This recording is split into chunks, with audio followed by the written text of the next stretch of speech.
Tarso era una ciudad de contrastes, de griegos y judíos, de la filosofía del hombre y la ley de Dios.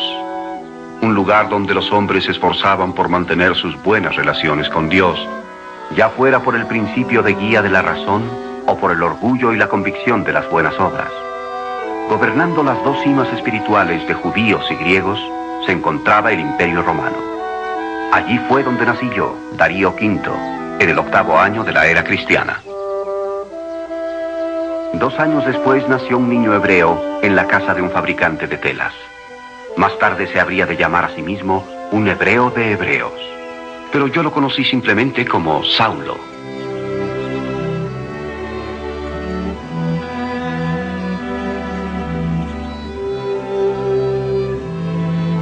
Desde su más tierna edad, Saulo había aprendido 2 cosas: la ley de Dios y el oficio de tejedor en la fabricación de tiendas y velas de barcos. Los judíos piadosos, ricos o pobres, enseñaban a sus hijos un oficio para protegerlos de la indigencia, porque la habilidad para ganarse la vida era la forma más segura de obtener la independencia económica. Debido a la fabricación de velas de su padre, llegué a conocer a Saulo. Mi padre poseía barcos e íbamos con frecuencia al taller de Joaquín para que nos hiciera reparaciones o regatear por una vela nueva. Saulo era sensible, concienzudo, devoto, entusiasta y mi amigo. Saulo. Darío, ¿de qué parte del mundo regresas esta vez? ¿Te arruinó una tormenta las velas? El barco de mi padre es una vieja tina. Debe ya tener 200 años, cuando menos. Ya debería haberse hundido muchas veces. De no ser por las planchas de cobre que lo mantienen de una pieza. Tú sabes cómo son esos problemas. Mi padre te dará un precio en definitivo mañana a estas horas. Muy bien, pero queremos una vela nueva. No queremos una vela renovada. Llévame al barco. Allí tomaré mejor las medidas. Ya tengo las medidas. ¿Tu padre las tomó? Sí. ¿Por qué? Ja, esa puede ser la causa de que la vieja tina esté por hundirse. ¿Vas a ser también fabricante de tiendas? Es un oficio nada más. Pero puedes ganar mucho dinero. Nuestra familia es de leales ciudadanos romanos, pero también somos celosos fariseos. Y el estudio de nuestras tradiciones y leyes es más importante que hacer dinero. Y si quiero llegar a ser rabino, tengo que ganarme la vida en un oficio para enseñar sin que me paguen. Qué espléndida herencia tenía Saulo. A su familia correspondían todos los derechos de su origen, de la gloriosa presencia de Dios, del servicio del templo y de las promesas hechas a sus patriarcas. ¿Tú quieres ser rabino? Lo que realmente quisiera es irme de Tarso a Jerusalén. ¿Por qué a Palestina? Para estudiar con el gran sabio Gamaliel. Pero no me malinterpretes, realmente extrañaré Tarso. Este es el único lugar en todo el Imperio Romano en donde pueden llevarse bien los judíos, los griegos y los orientales. Ja, hasta estoy hablando contigo y solo eres un griego. Tal vez aprendas algo. Mi padre dice que ustedes los judíos podrían aprender algunas cosas de nosotros, los griegos. Probablemente muy pocas, en todo caso. Eso es lo que me gusta de ti, Saulo. Eres muy liberal. Pero la debilidad de Saulo como fariseo se encontraba en el hecho de que su religión no era la experiencia interior de la fe y el amor, ni la comunión espiritual con Dios, sino una ejecución minuciosa del ritual. Buenas obras revestidas de legalismos. Ese día apenas pude creer hasta qué punto se había vuelto legalista. Y no estaba bromeando conmigo. Tomaba muy en serio este cumplimiento estricto de las reglas y la ley. Para un observador estricto de la ley ya me he contaminado, solo por haber caminado contigo. Oye, ¿pero qué estás diciendo? ¿Que contamino y huelo mal? No es demasiado notable. Te lo agradezco mucho. Espero que no lo tomes como cosa personal, Darío, pero aún la más leve contaminación debe ser lavada. Oye, ¿quieres decir que te vas a bañar solo porque caminaste un rato conmigo? No te sientas mal, lo mismo les ha pasado a todos mis amigos griegos, tú lo sabes. ¿De qué te ríes, Darío? ¿Por qué esperar a que llegues a casa para bañarte? Báñate de una vez. No te sientas mal, Saulo. Eso le pasa a todos mis amigos judíos, tú lo sabes. ¡Darío! Hasta de joven estaba obsesionado por su propio complejo de superioridad. Todavía me parece gracioso cuando recuerdo que él pensaba que yo lo contaminaba con mi presencia. Me estás lastimando, Saulo, y ya te volviste a contaminar más que antes. ¿Y ahora qué? ¡Adiós, Darío! Ya te alcanzaré. Verás, pequeño pagano. Pero entre las mediciones de Saulo y el tejido de su padre, se las arreglaban para hacer las mejores velas y tiendas de todo Tarso. Trabajando juntos, su fama se extendió más allá de los muros de su taller. La familia de Saulo creía en el Imperio Romano por el beneficio de sus puentes, caminos y acueductos. Y como Roma había traído la paz y el orden, veían a los gobernantes del imperio como instrumentos de la voluntad de Dios. Sus familiares eran sus súbditos fieles, no sus esclavos oprimidos. No sufrían a manos del imperio y en consecuencia lo veían muy favorablemente. Aún así, como judíos, sentían respeto por Roma, aunque no un amor patriótico. Y esa fue la posición política de su familia en los años venideros. El tiempo que Saulo pasó en Tarso marcó el principio de una profunda desarmonía en sus actividades religiosas. ¿Era la religión la observancia esmerada de la ley? ¿O sería una gran experiencia espiritual de amor y misericordia de Dios? ¿O podría ser ambas cosas? Sus viajes a Jerusalén estaban todavía a varios meses de distancia. Pero el día que midió las velas en la nave de mi padre fue la primera y la última vez que reímos y jugamos con tanto abandono. Habrían de pasar muchos años antes de que volviera a verlo sonreír. Saulo, ¿estás listo para partir? De algún modo hace mucho que sabía que estabas destinado a una finalidad más alta que la fabricación de tiendas. Pero esperaba que la encontraras aquí en Tarso. Mis emociones se entremezclan, pero el orgullo las supera. Estoy orgulloso de ti. Padre. Tu ropa y unas herramientas nuevas están listas. Quisiera poder ir contigo. Me daría mucho gusto ver a tu hermana Sara. Shalom, padre. Saulo, hijo mío. Hijo mío, ¿cuánto tiempo estarás allá? Hasta que aprenda la verdad. Dedicaré mis plegarias a que no te eluda la verdad. Shalom, hijo. Hijo mío.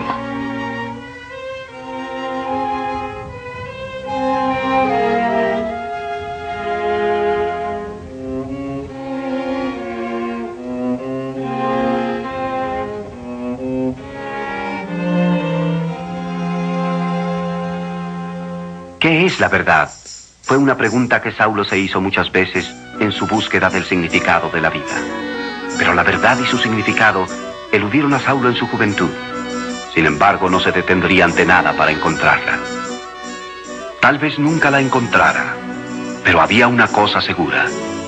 Una vez que Saulo iniciara su búsqueda, este hombre de Tarso jamás se daría por vencido.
Hola, Sara, qué gusto verlos.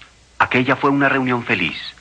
Saulo habría de quedarse con su hermana Sara, cuyo esposo vendía tiendas a los peregrinos en Jerusalén y a los habitantes del desierto más allá del Jordán.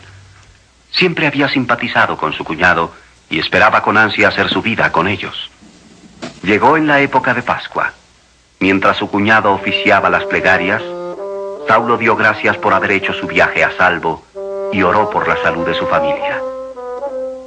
Alabado sea el Señor. Alabados sean los servidores del Señor. Alabado sea el nombre del Señor desde ahora y para siempre. ¿Quién ha creído a nuestro anuncio y sobre quién se ha manifestado el brazo de Jehová? Y subirá cual renuevo delante de él.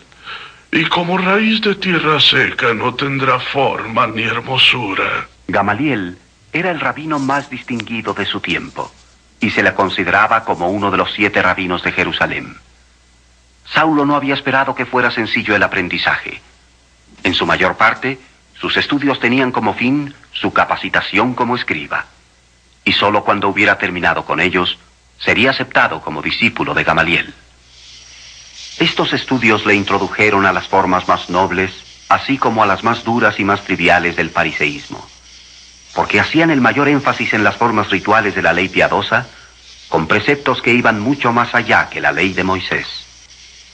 Y estas leyes tenían que ser observadas hasta en sus menores detalles, para prepararse para el día en que el poder y la majestad de Dios inundaran al mundo.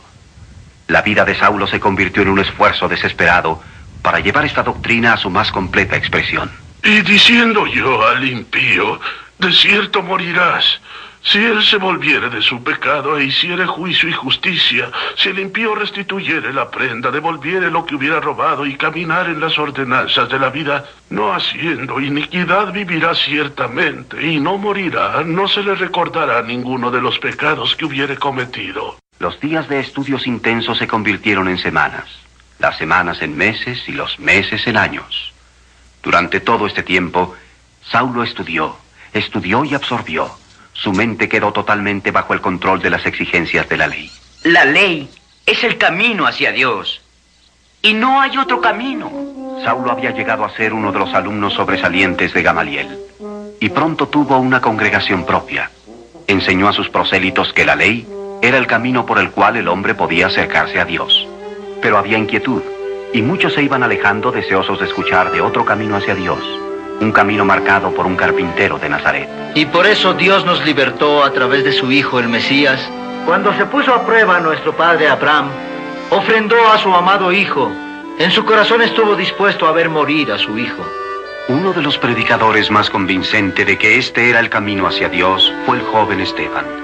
Esteban establecía con frecuencia el paralelo entre Abraham, que llevó de buena gana a su hijo a la muerte, y Dios, que entregó a su Hijo Jesús, el Cristo, a que muriera para que todos los hombres pudieran tener vida eterna, si a través de la fe aceptaban este pacto como pago de sus pecados. Por otra parte, Saulo predicaba que el único camino hacia Dios era el de las obras, de las buenas acciones, de la ley. La ley, y solamente la ley, era su mensaje. Debido a su fidelidad a la ley de Dios, llamó la atención de Caifás, el sumo sacerdote. Te he venido observando con cierto interés.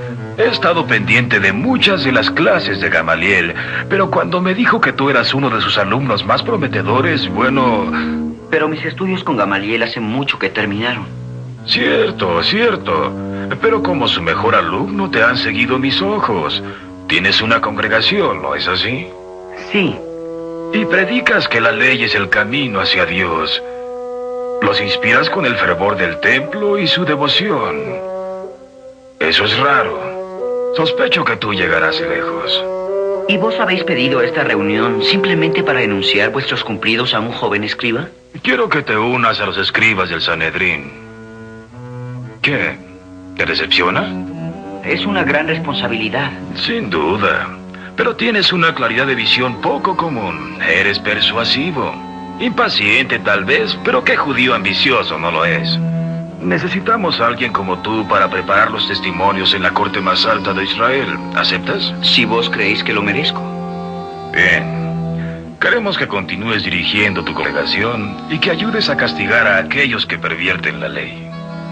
Saulo había aceptado espiar en su congregación a todos aquellos que en creciente número se unían a los nazarenos, aquellos que creían que Jesucristo, y no la ley, era el camino hacia Dios.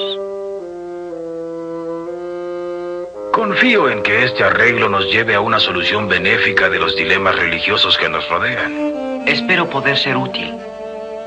Sí, y dicho sea de paso, puedes confiar en que tendrás todo el apoyo del Sanedrín. Y una cosa más, este nuevo puesto te va a ocupar todo tu tiempo. Quisiéramos que...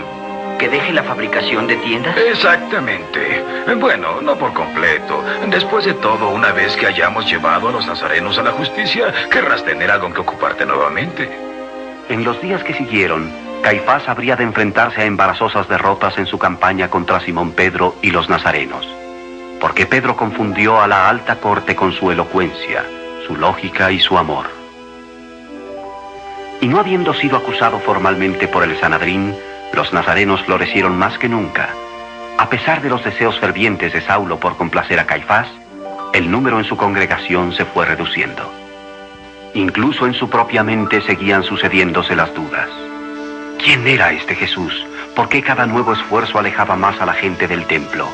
¿Por qué quería destruir Caifás a los nazarenos con tan endebles bases legales? La búsqueda de la verdad dejó exhausto a Saulo, convirtiéndolo en un joven confundido y perdido en el frenesí espiritual de su tiempo. Un hombre vacío, envuelto en la infelicidad. No has hablado en toda la tarde, hermano. ¿Qué te pasa? Sara, ¿qué le pide Dios al hombre? La mayoría de los fariseos consideran el futuro de los hombres ordinarios como sin esperanza alguna. ¿Es eso lo que tú crees, Sara? ¿Qué más da una cosa u otra? Muchísimo. Nosotros somos el pueblo elegido de Dios. No tenemos más finalidad en la vida que cumplir su voluntad, que nos es revelada en la ley. ¿Qué ley? ¿La ley de Moisés? ¿La de los saduceos? ¿O la de los fariseos? ¿O será la de todos? Sara, la ley es la expresión completa de la voluntad de Dios. Ya basta, no quiero oír una palabra más de eso. Y entonces hay la posibilidad de que podamos ejecutarla tan completamente que Dios mismo no nos pueda pedir nada más a nosotros. ¿Y quién ha hecho tal cosa? ¿Tú? Estoy trabajando en ello. ¿Cómo? ¿Espiando para los fariseos? Dios exige la obediencia. Déjate de evasiva, Saulo. Está bien. Sí, yo espío para los fariseos, Sara. ¿Querrías saber por qué lo hago? Nuestra ley está siendo corrompida por los discípulos de Jesús. Y a ti te ha corrompido el orgullo. Sara, es que tú no entiendes. No me importa lo que hagas, ni cómo lo hagas, mi querido hermano. Tu obsesión por la ley te está llevando a la desesperación, con amargura y vanidad. Sara, ¿qué estás diciendo? Eres culpable de eso, de espiar a gente inocente, a personas que no creen lo mismo que tú. No escucharé una palabra más. 5 años viviendo en Jerusalén y ya es imposible vivir contigo. He vivido para Dios y la ley. ¿Para Dios? Pues entonces te puedes quedar con Dios. No puedes vivir con seres humanos, ni aún contigo mismo. No digas eso, Sara. Tus buenas obras han engañado tu inocencia y tu búsqueda de la verdad te ha llevado de un esfuerzo frenético a otro para ser perfecto. Me niego a seguir escuchando. No puedes ser perfecto. Y esa es la batalla interna dentro de tu atribulado corazón. La ley exige la perfección y tú no puedes lograrla. ¿Y tú estás celosa de mi devoción a Dios? La infelicidad, querido Saulo, es la única cosa de la que no puedo estar celosa.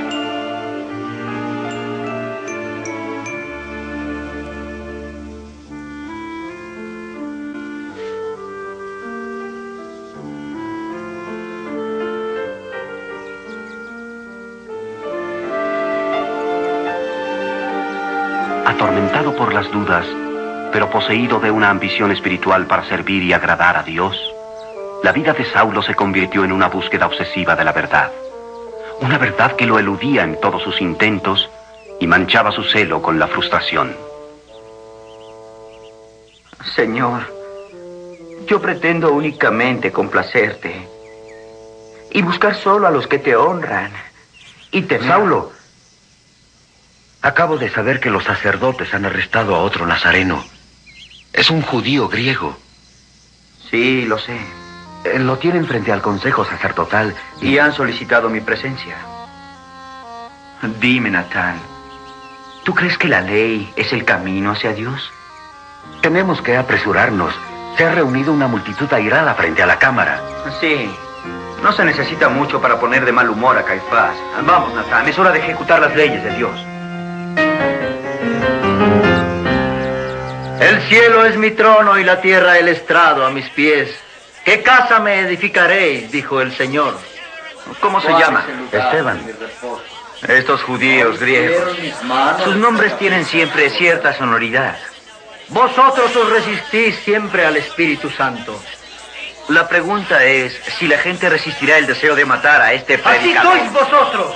¿A cuál de los profetas no persiguieron vuestros padres? Si alguien muere aquí, tú tendrás parte de la culpa. Ustedes se resisten siempre al Espíritu Santo. Sí, lo sé. Eso es parte de mi responsabilidad. Por eso vuestros padres mataron a los profetas que anunciaron la venida del justo. La ley es rápida y justa. Nuestra nación está edificada sobre las leyes de Dios. Y cuando oímos a un hombre blasfemar, y por lo que escucho, este Esteban es el hombre que lo está haciendo. Escúchalo bien. Deliberadamente habéis destruido las leyes de Dios. ¡Fuera! Veo los cielos abiertos y a Jesús el Mesías que está a la diestra de Dios.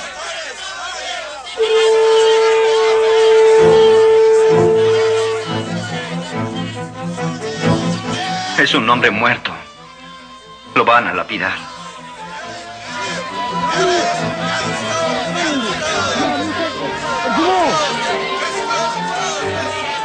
Y llevaron a Esteban para lapidarlo. Y los testigos pusieron sus vestidos a los pies de Saulo.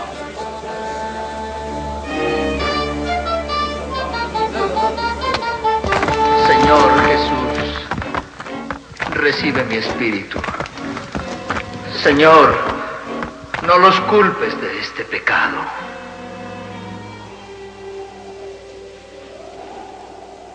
Saulo sintió piedad por él.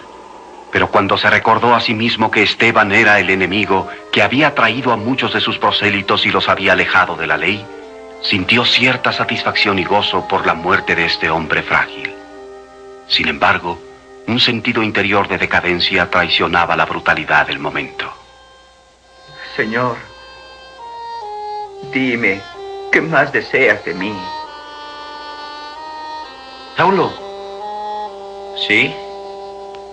Es hora de irnos.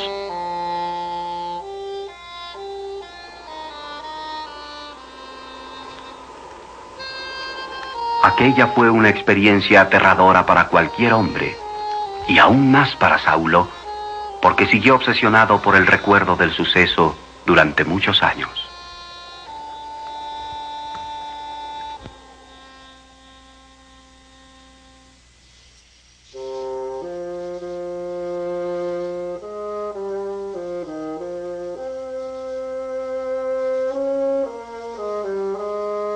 Sara me dijo que te encontraría aquí.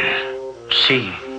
Te ves muy atribulado, Saulo. ¿Qué ocurre en tu corazón? Señor, con frecuencia pienso en el templo. Me tranquiliza el alma en las noches. Hay una cierta paz. Una paz que envuelve todo mi ser. No digas más, hijo mío. Y luego pienso en lo que he venido a hacer, tratando de agradar a nuestro Dios. Inclusive he evitado veros. Saulo. Es cierto.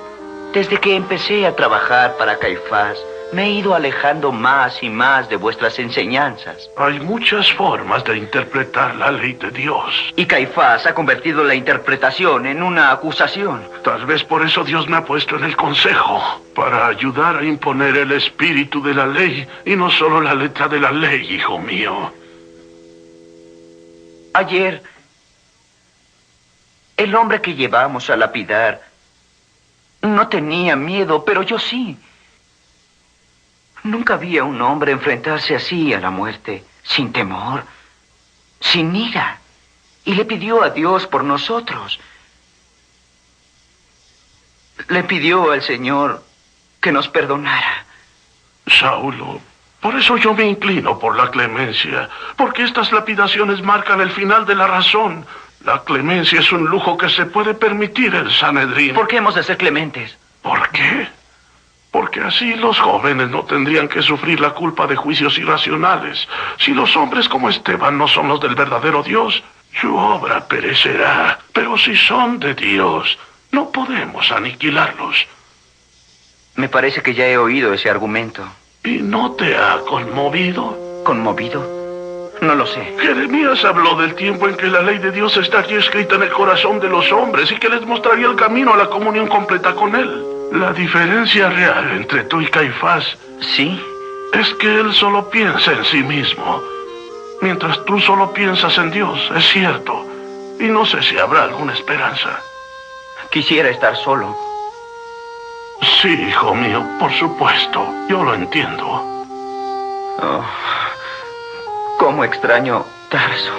Recuérdalo. Las convicciones pueden resistir la culpa de un corazón quebrantado. Sé generoso con tus sentimientos. Cede a tu corazón, no solo a tu intelecto.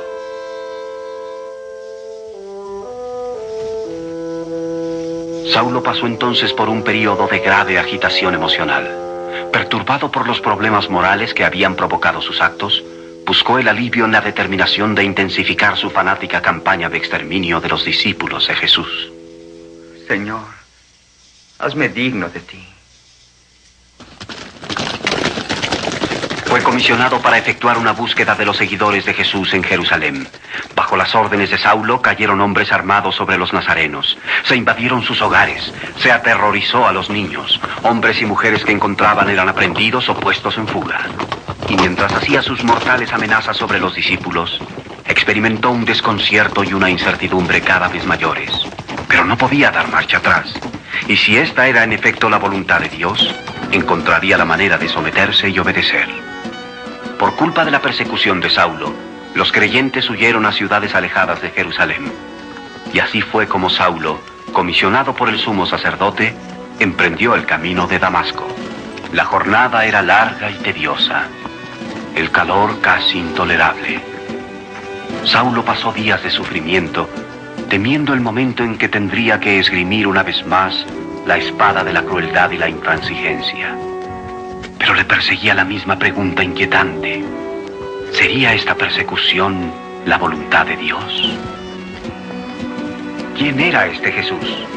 ¿Por qué la ley y sus propias buenas obras lo traicionaban, sometiéndolo a una terrible experiencia tras otra? Era el mediodía. De pronto, Jesús se apareció a Saulo bajo una luz deslumbrante para librarlo de su dolor y su confusión.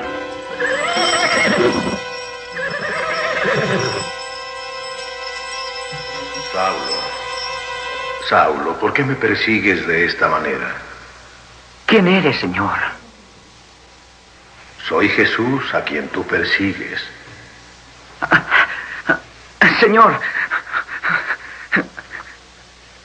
¿qué es lo que deseas de mí? Ve a la ciudad. Ahí se te dirá lo que debes hacer.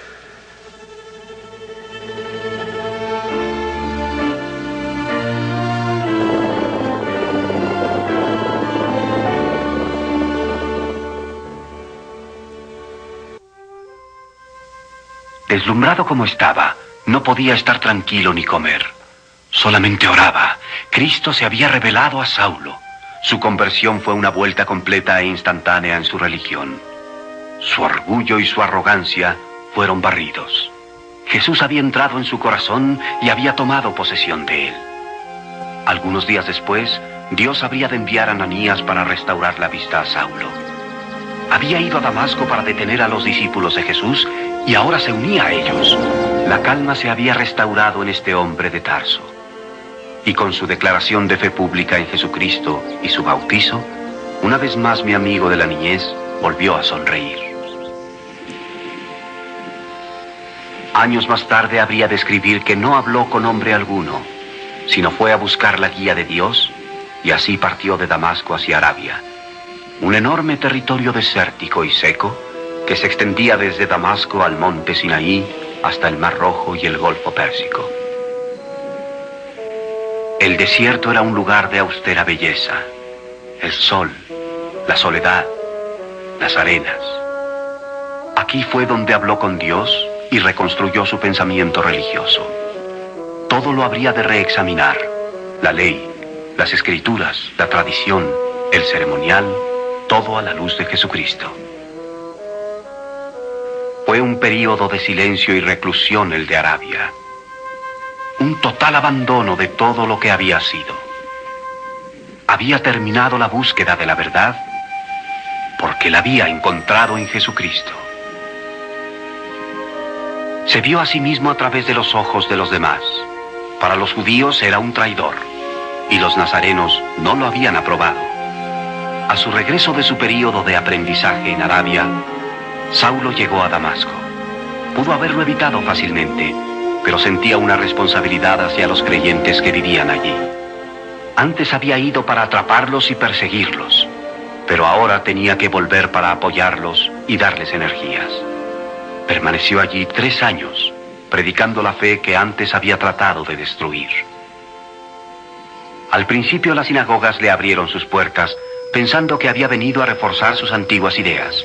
Pero su nueva fe resultó ofensiva, dado que los confundía. Y muy pronto la animosidad de los judíos se convirtió en furia.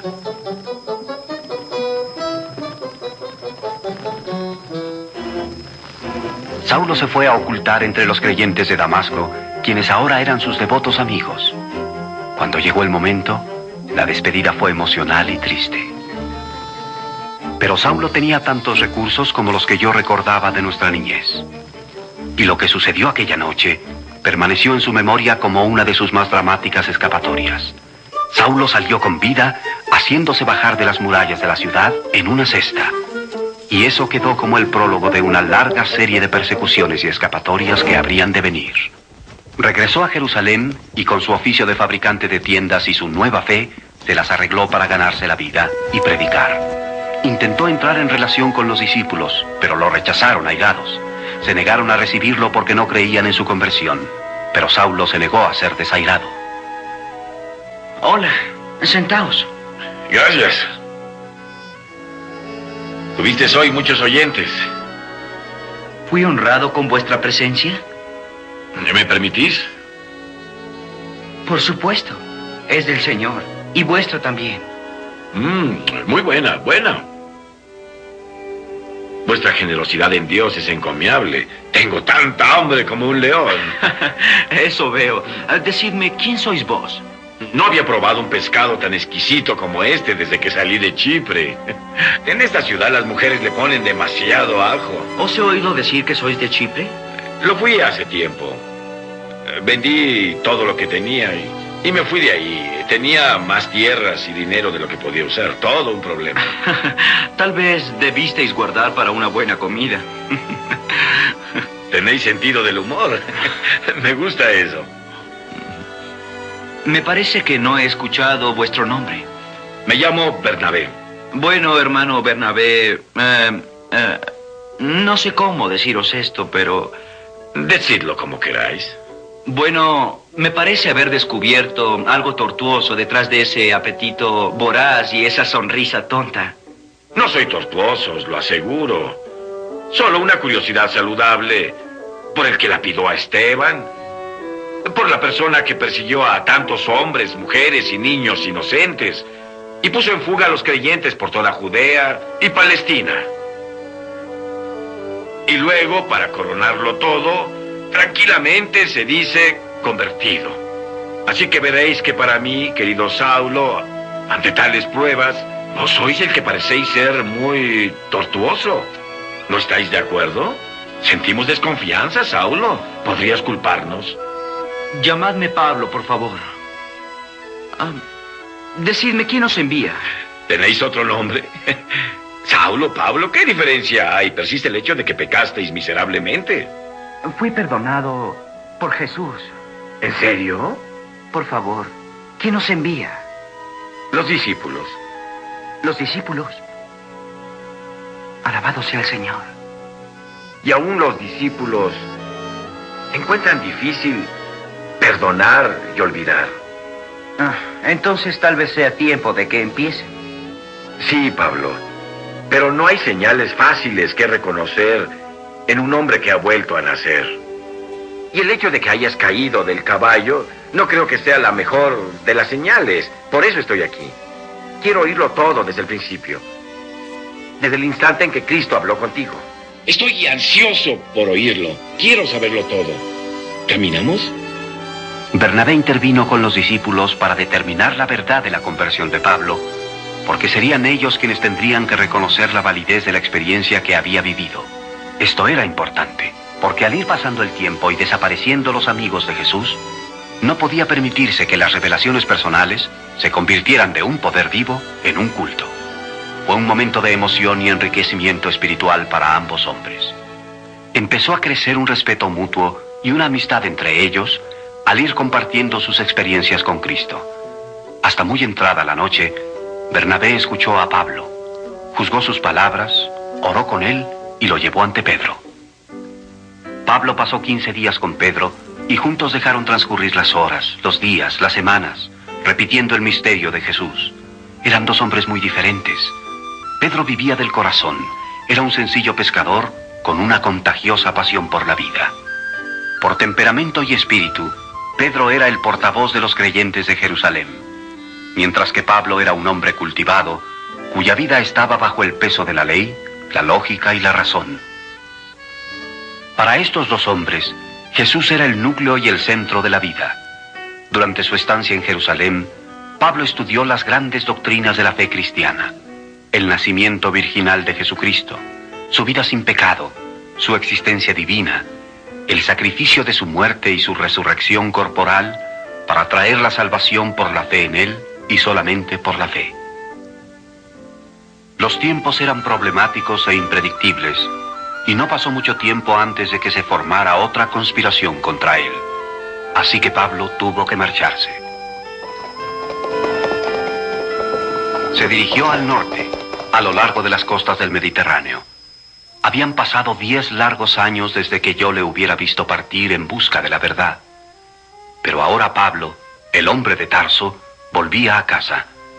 Siendo niño, su hogar le había dado un tesoro de recuerdos y un oficio con el cual prosperar. Su padre le había enseñado a bastarse a sí mismo, a dar, no a mendigar. Y ahora, con sus padres muertos y su familia emigrada, tuvo que reunir las piezas sueltas para empezar de nuevo. Inició la tarea de revivir el establecimiento de la fabricación de tiendas de su padre. Pero no fue esa su única tarea. Se propuso también una empresa mayor, la de cambiar los corazones, las mentes y las vidas a través del poder dinámico de los evangelios de Jesucristo. En las reuniones sabatinas en la sinagoga, habló del Mesías prometido por los profetas y del conmovedor relato de la vida de Cristo. Muchos de sus oyentes le siguieron a su casa para continuar escuchándolo. Como resultado de su testimonio, de su predicación y de sus enseñanzas, su casa pronto se convirtió en un lugar de reunión de los nazarenos.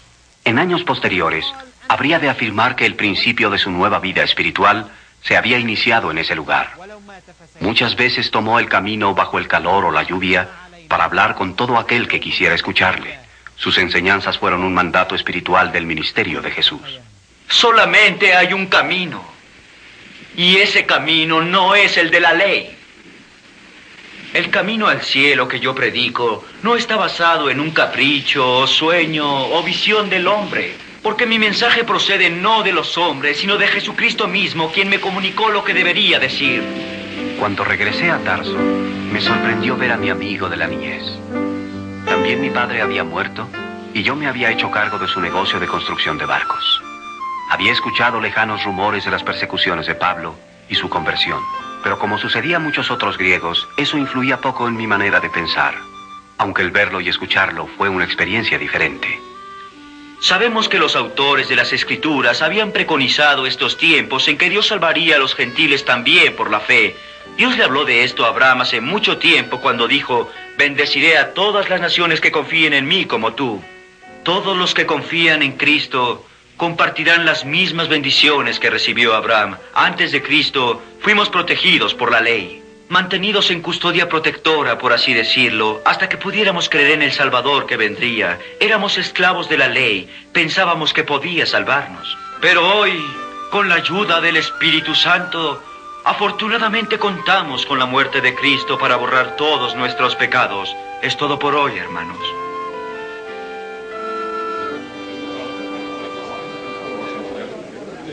Y fue aquí, cerca de las playas donde habíamos jugado cuando niños, donde se cruzaron nuevamente nuestros caminos.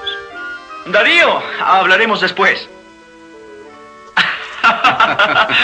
Darío, pequeño pagano, ¿cómo estás? Muy bien, pero creo que la mayoría de tus oyentes son paganos. Hay aún algunos judíos entre ellos, pero me alegra decirte que tus compatriotas, los griegos, aunque te sorprenda, son muchas veces mis oyentes más atentos.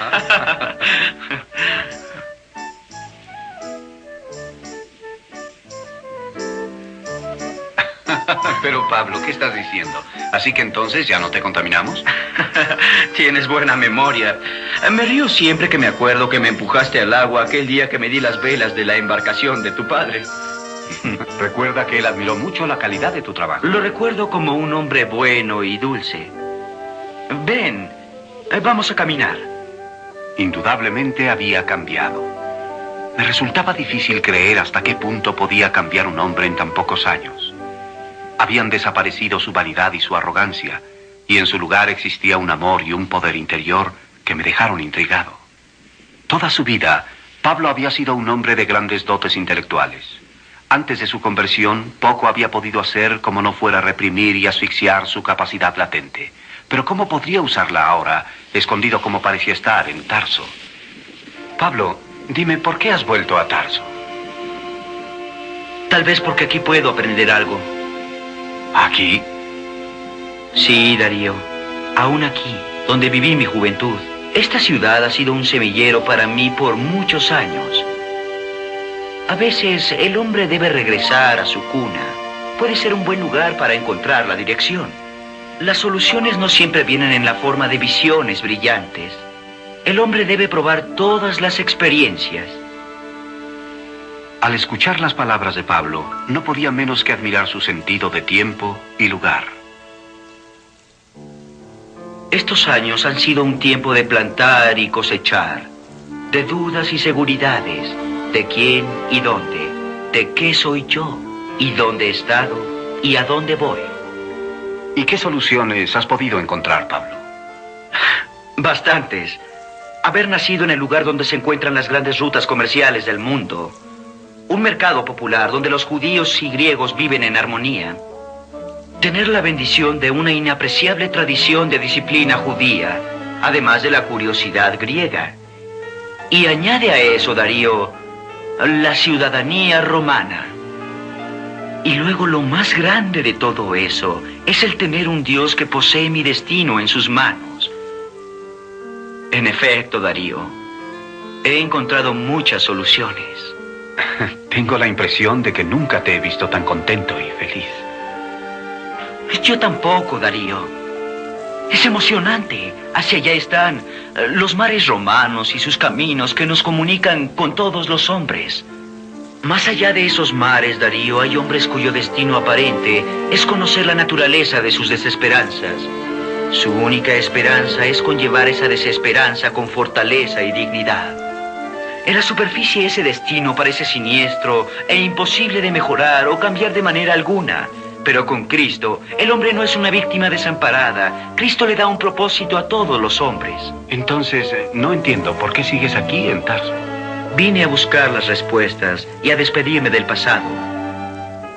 Y además vine a buscar a Darío V. Y a ofrecer a mi leal amigo de la niñez la misma verdad que yo he encontrado libremente a través de la fe en el Mesías de Dios, su Hijo y nuestro Señor Jesucristo. Me gustaría mucho que me hablaras de él, de ese Jesucristo. Y Pablo estaba dispuesto a satisfacer mi inquietud y a hablarme de Cristo. El mensaje de Cristo había cambiado su vida y todos sus procesos mentales. Él estaba en el centro del cambio. La historia se lo exigía. Y la naturaleza misma de la verdad que mantenía lo lanzó al torrente cambiante de los tiempos. Me relató la vida de Abraham y me habló de los escritos de sus antepasados. Los llamaban las Sagradas Escrituras. Me habló de cómo fue sometida a prueba la fe de Abraham cuando llevó a su hijo a la tierra de Moriah y luego a un monte donde debía sacrificarlo. Pero Pablo, no comprendo por qué Dios quería que Abraham sacrificara a su único hijo. Dios estaba probando la fe de Abraham. Cuando ascendieron al monte de Moriah, le entró curiosidad a su hijo. Se volvió y le dijo: no lo comprendo. Hemos venido a hacer un sacrificio al Señor. Tenemos las piedras para el altar y la leña y el pedernal para encender el fuego. Pero ¿dónde está el cordero para el sacrificio? Y Abraham le dijo: Dios proveerá el cordero, hijo mío. Así que continuaron haciendo el altar y pusieron la leña para la hoguera. Luego Abraham ató a su hijo y lo tendió en el altar sobre la leña. Luego Abraham levantó el cuchillo para hundirlo en el cuerpo de su hijo. Y en ese momento el ángel del Señor le gritó, ¡Abraham! ¡Abraham! Y Abraham contestó, aquí estoy. Y el ángel le dijo que dejara el cuchillo y no lastimara a su hijo. Y entonces supo que Dios tenía primacía en sus prioridades. No lo había detenido ni siquiera su amado hijo. Entonces Abraham alzó la vista y vio un cordero con los cuernos atorados en los matorrales. Dios le había proporcionado el sustituto. Y Abraham tomó el cordero y lo sacrificó en lugar de su hijo. Así que Dios sí proveyó el sacrificio. Sí. Tu historia es profunda, sin duda. Pero ¿por qué me la has contado? Porque todos somos pecadores y Dios es un Dios justo. Y demanda un sacrificio para borrar todos nuestros pecados. Sí, pero... Pablo, yo soy constructor de barcos. No tengo un cordero que sacrificar ni un hijo que ofrendar. Y no estoy seguro de que lo hiciera, aunque los tuviera ambos para ofrendarlos a Dios. Darío, es como el relato de Abraham y su hijo. Nosotros ejecutamos la fe, pero el sacrificio es proporcionado por Dios. Dios es quien provee por nosotros.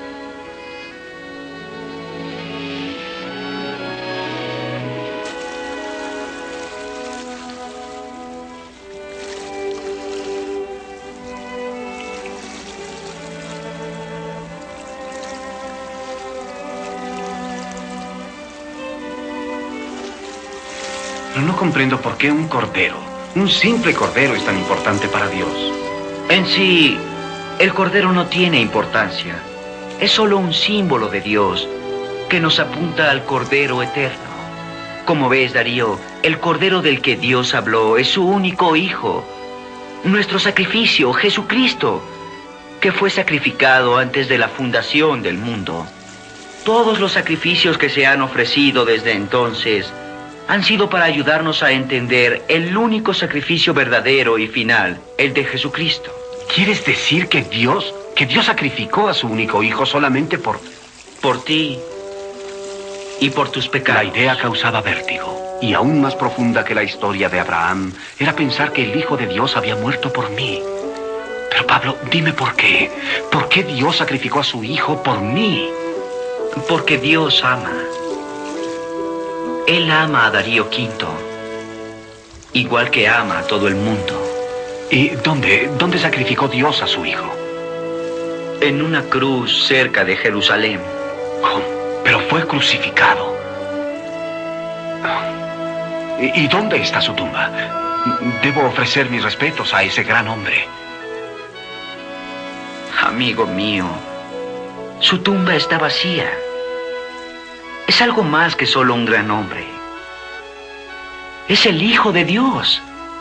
Solo el Hijo de Dios podía morir por nuestros pecados y levantarse de entre los muertos, para darnos la victoria sobre la muerte, para darnos la vida eterna. Pablo, ¿y tú lo conoces? Me refiero al Hijo de Dios. Sí, Darío. Su poder está dentro de mí. Dios me ha sellado como uno de sus propios hijos. Todo lo que Él es está aquí dentro, como una clara indicación de su amor a todos los hombres de la tierra. De no haberme demostrado ese amor que se originara con Dios y que había pasado a su Hijo Jesucristo, sus palabras habrían permanecido vacías, pero sus palabras no tenían nada de vacías. Casi llegaban más allá de la credulidad, pero estaba hablando con la prueba de que eran ciertas. Se trataba de un hombre cuya vida había cambiado, cuyo corazón había cambiado, cuya mente se había transformado. El viento soplaba del mar y yo sentí por primera vez su abrazo fresco y sedante. Dios parecía llamarme para que le escuchara, para interrogarme, y días más tarde, para que lo aceptara como mi Salvador. ¿Quieres decir que sí lo aceptas como tu Salvador? Exactamente, lo he decidido. ¿Sabes realmente lo que dices? Lo que te ha ocurrido a ti, me ha pasado a mí también. No puedo creerlo. Fue maravilloso. Yo iba en mi barco hace 2 días en una inspección rutinaria. Entonces empecé a advertir errores que antes jamás había notado. Mis hombres me habían informado el día anterior que el barco estaba en perfectas condiciones en todas y cada una de sus partes. Pero allí había un defecto que no habían visto. Y ellos son marinos experimentados. Y de pronto, toda mi vida pasó frente a mí. Y entonces vi defectos que otros no conocían. Y me vi a mí mismo como pecador, manchado y sin esperanza. Y luego todo lo que tú habías tratado de decirme, de hacer sacrificios para redimirnos del pecado, me sacudieron con terrible convicción. Tú me habías dicho que Jesucristo era Dios en persona, que era el verdadero Cordero que borra los pecados del mundo. Mis culpas me destrozaban. Sentí la necesidad de hacer un sacrificio, mi sacrificio. Tú fuiste derribado por una luz, pero yo me encontré de pronto de rodillas en la cubierta de mi nave, clamando a Dios. Oré algo parecido a esto, Pablo. Oh Dios de Abraham, me presento ante ti en nombre de tu Hijo. Creo firmemente que se hizo hombre para sufrir la muerte por mí. Y creo que está vivo hoy. Oh Dios, yo, Darío, soy un pecador. Pero Jesús murió por mis pecados. Estoy perdido. Sálvame. No estoy seguro, pero creo que eso dije. Pero recuerdo que lloré de alegría. No pude contenerme. Supe entonces que lo que le había pasado a Saulo de Tarso le había pasado a Darío. Supe que interiormente era un hombre nuevo. Las palabras no pueden describir lo que en realidad ocurrió en mí. Fue algo maravilloso, Pablo, más allá de lo que tú puedas imaginar. Puedes creerlo, Pablo. Eso pasó exactamente como te lo estoy diciendo. ¿Me crees, verdad, Pablo? ¿Me crees? Por supuesto, te creo. He orado por ti, Darío, para que recibieras a Jesús como tu Señor y Salvador personal.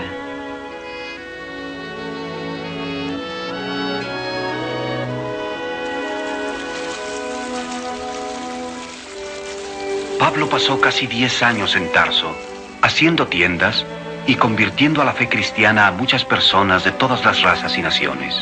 Realizó una gran obra, pero aunque me aseguraba que estaba contento esperando el llamado de Jesús para su siguiente tarea, su personalidad era demasiado vigorosa y le preocupaba la propagación de la fe para no sentirse un poco frustrado por el futuro.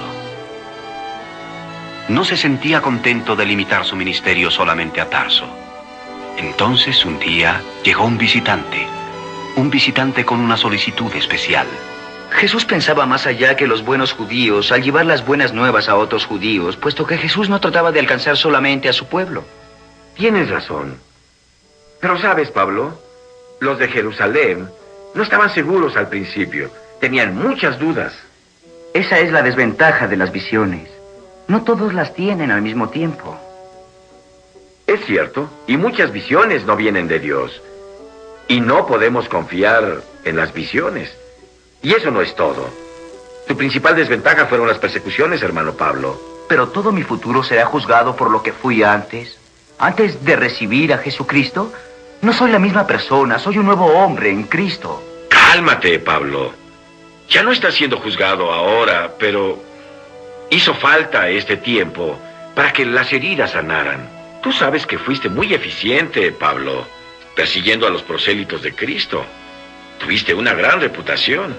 Pero quieres sentarte, me echas a perder la comida. Es una reacción excesiva por lo que ocurrió en el pasado. Mucha gente ni siquiera sabe cómo era yo. Tú lo sabes, Bernabé. El terror no necesita tener rostro para ser temido. Entonces, ¿por qué has venido? Porque me gusta tu comida, hermano.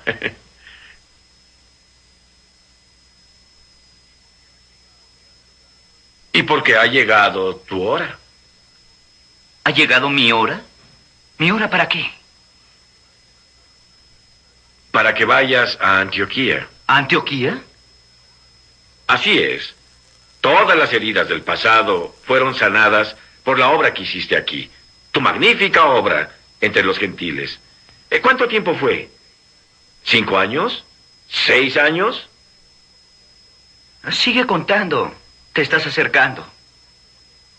¿Sabes cuántas tiendas puede hacer un hombre en todos esos años? ¿Tienes una idea? ¿Quién cuenta tiendas, hermano Pablo? Me han dicho que todos los conversos no pueden ser contados y que los has organizado con buen éxito. Pero, ¿por qué habría de ir a Antioquía? ¿Por qué Antioquía? Es el evento más grande por hacer desde que se cruzó el Mar Rojo. Es difícil de describir. Están congregando a tantos gentiles creyentes. Son tantos que se están yendo de la ciudad hacia el campo. Ya no podemos ni contarlos, hermano Pablo. Antioquía te necesita. Tu experiencia y tu habilidad incansable. ¿Qué me dices? Debo saber quién te envía. ¿Acaso fue Jesús? Estás en lo cierto, hermano. Claro que fue Él. Estamos comprometidos, Pablo, a un solo curso de acción, a predicar el Evangelio de Jesucristo a todos los hombres, sin importarnos su procedencia, color o raza. Sí, hermano Bernabé. Con Cristo ningún hombre debe quedar fuera. En toda la historia de la humanidad, sería difícil encontrar a otro hombre con tal don para hacer amigos como Pablo. Sus amigos llenarían un día los caminos del imperio. Y así terminaron los días más oscuros de la vida de Pablo. Años de reflexión, de ajuste y de preparación, de aprender cómo aproximarse a todos los hombres con el Evangelio en la mano. A bordo de su modesta embarcación, rumbo al sur, lo vi alejarse de Tarso por última vez. No volverían a cruzarse nuestros pasos en muchos años. En Antioquía le esperaban grandes experiencias. Él y Bernabé trabajaron allí por un año, predicando y enseñando.